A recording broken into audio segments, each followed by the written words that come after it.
And so now let's focus on the diagnostic and the healthcare space. What are the sector growth expectations? Should we expect any price hikes? How will volumes shape up? To discuss all this and more, Ameera Shah, promoter and executive chairperson at Metropolis Health, is now joining in. Ameera, thank you very much for joining in. Give us the top 3 priorities for Metropolis for 2025. You just closed out last year with an acquisition of Core, which enhances your presence in oncology. Looking ahead at next year, the top 3 things that you're focusing on. So we're very excited about 2025. I think, like you said, the top 3 priorities, and Core was our first move there. We'll continue to expand into the north and east of India. These are markets, while we may be number 3, number 4 in these markets, but we would certainly like to move ahead and become, significant leaders in the market. So we'll continue to sort of keep building market share in the north and the east of India. So that's certainly priority number 1. I think overall, with Core coming on board and cancer testing becoming a very prominent part of our portfolio, we will really expand into new kinds of testing that center around oncology and other specialty areas, and continue to build the specialty area in a very significant way as well.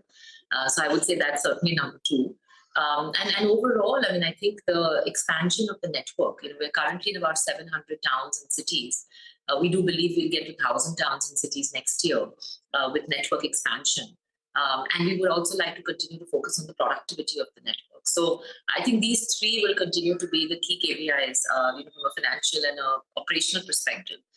From a quality and a scientific perspective is obviously always staying ahead of the curve, being a pioneer in all kinds of new innovative testing, and ensuring that we continue to remain the most respected scientific brand in the country. Okay, you actually touched on all the things I wanted to ask you about. So thanks for that overarching answer. But now for some details. After you all bought Core Diagnostics, your total amount of specialty percentage has jumped from, I believe, 37 to 41. Will that be a strategy you will pursue to increase the amount of specialty products? Any more M&A on the anvil? And, by the end of next year, what would the specialty contribution be? So certainly, I think the idea of buying a specialty oncology player is to continue to grow that piece of it, and we'll continue to do that into next year as well.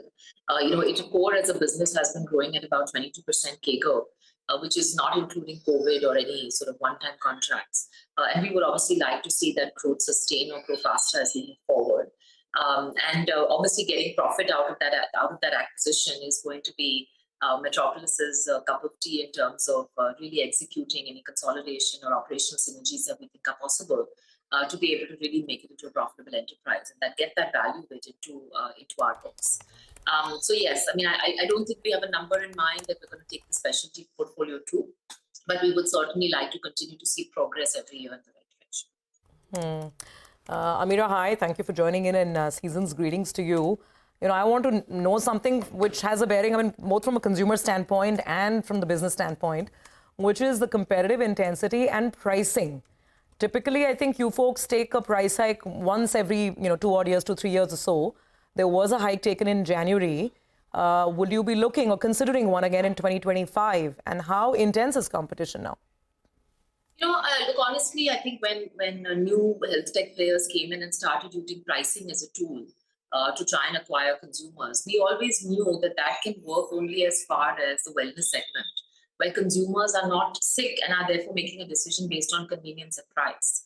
But frankly, on the illness side, which is 90% of the market, we don't find that consumers make a decision based on price. And that's the reason why, your scientific edge, your trust, your capability to provide large test menu, all of those things matter much more than pricing.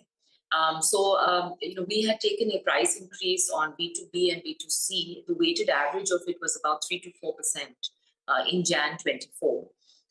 And while it was 6% on B2C, it was about 2-3% on B2B. So therefore, an average of about 3 to 4%. And I think in Jan 25, in 25, we will again consider whether we would like to do it or not. I don't think we have a decision yet, but it's certainly something that we are considering as we go along. Consider it, and I know this is still under discussion, would it be similar to the quantum of hike taken in 24? If at all you go through it, what's the thought process right now?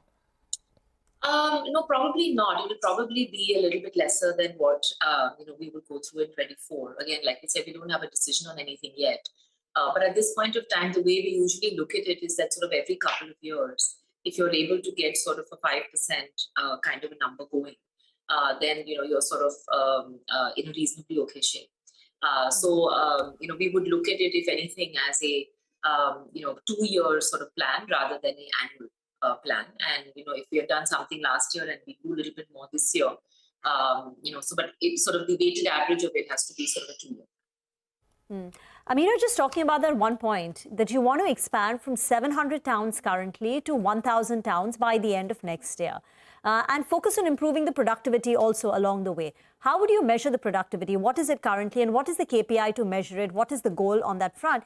And secondly, as you expand into tier 2, tier 3 cities, how will it affect the kind of return or productivity? Because it appears that some of the tech-led players are gaining market share there and are pretty strong. Not with my information. Actually, I think, like I said, that the sectors are quite specifically divided into more wellness and illness. So actually, if you see on the illness side, it's the incumbent players who are more brick and mortar. And of course, all of us are omni-channel now, so you really can't decide them as online player, as offline player anymore. Everybody is omni. We get 20% of our revenues from digital channels as well. But I think as you go deeper into the markets, your wellness component actually is not as high as the component of the cities, because the knowledge, the awareness that you need for wellness from the consumer side is much lesser in tier 2, tier 3 markets. And that's where illness testing actually is predominantly important. There, if you actually see, it's either the local brands or the national brands, which are in the top 3 players. We certainly don't see any of the original online players in the top 3 in these markets at all. So, I think from our perspective, when we look at productivity, you look at your collection center network, and usually there is a maturity stage for it. So it takes about 4 to 5 years for a collection center to get to a mature stage. So what we do is we do an aging analysis of all our centers, as we have been, scaling up our centers rather quickly in the last 7-8 years. And we look at an aging analysis and we look at what the revenue per month is from a collection center based on the aging and where it should be. And then you keep sort of working to sort of get it to the level that you believe it should be benchmarked at. And that's how you sort of assess the productivity per center. You have to remember you can have 10, 50, 100, 200 centers feeding a lab. So there is no limitation on the number of collection centers that you can set up that can actually be the spokes attached to a particular lab. But the labs also function in a 3 sort of guided structure in our 3-tier structure in our company, where you have the satellite labs who do the top 100, 150 varieties of tests. And a collection center would send the sample there. Whatever can be done there would be done there. From there, it would go to a regional reference lab, which would do about 500 varieties of tests, which would usually be in a major city. And from those regional reference labs, we would go to the global reference lab, which is in Bombay, where we do 4,000 varieties of tests, if there is any test that needs to be done. But all of this logistics is at the back end. So from the patient and consumer perspective, they get all their reports, at one time with one sort of envelope, or on their email, without knowing sort of which lab it's being tested in. And that's really for us to manage at the back end. Okay. Just some nitty-gritty numbers. Industry volumes are growing between 6 and 8%. What will yours be in FY26? And what will your margins? So if you look at industry numbers growing, there's really no third-party data. You can only look at what the public companies are growing at. And what we are finding is amongst the public companies, we're probably the faster growing.